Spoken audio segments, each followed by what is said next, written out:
চলো বন্ধুরা, আজকে তোমাদের কাছে নিয়ে এসেছি একদম মশলা ছাড়া সোয়াবিন পটল আলু দিয়ে কিভাবে তরকারি আমি করি। এই রেসিপিটা তোমরা বাড়িতে কখনো যদি রান্না করতে ভালো না লাগে তখন ট্রাই করে দেখো, ভালো লাগবে। কড়াইয়ে তেল দিয়ে দিয়েছি, তেলটা একটু গরম হোক। আগে প্রথমে জিরে, একটু শুকনো লঙ্কা, তেজপাতা দিয়ে নিলাম শুধু ফোড়ন হিসাবে।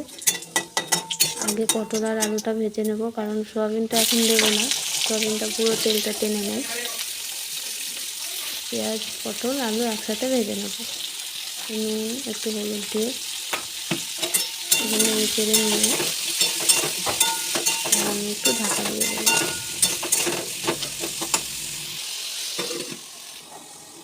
এদিকে মাছের ডিম নিয়ে এসছি আজকে বাজার থেকে।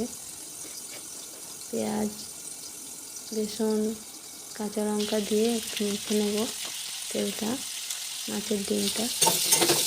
এদিকে ঢাকাটা খুলে আলু পটলটা একটু নেড়ে নেব। একটু পর সোয়াবিন দেওয়া হয়নি, সোয়াবিনটা এখন আমি দেবো। টমেটোটা এখন দিয়ে দিলাম। এটা একটু আর একটুখানি হবে ভাজা, যেহেতু মশলা দিচ্ছি না সেহেতু একটু ভালো করে ভেজে নিতে হবে, লাল লাল করে সুন্দর করে। তেলের পরিমাণটা সামান্য একটু বেশি দিতে হবে। এটা ভাজা হয়ে গেছে, এখন আমি একটু জল দিয়ে দেবো। যেহেতু মশলা দিচ্ছি না, মশলা তো কোনো রকমই নেই, সেহেতু ফোড়নটা আর টমেটো আর একটু পেঁয়াজ এটা মাস্ট। এদিকে মাছের ডিমটা রেডি হয়ে গেছে, কড়াইয়ে সাদা তেল দিয়ে দিচ্ছি।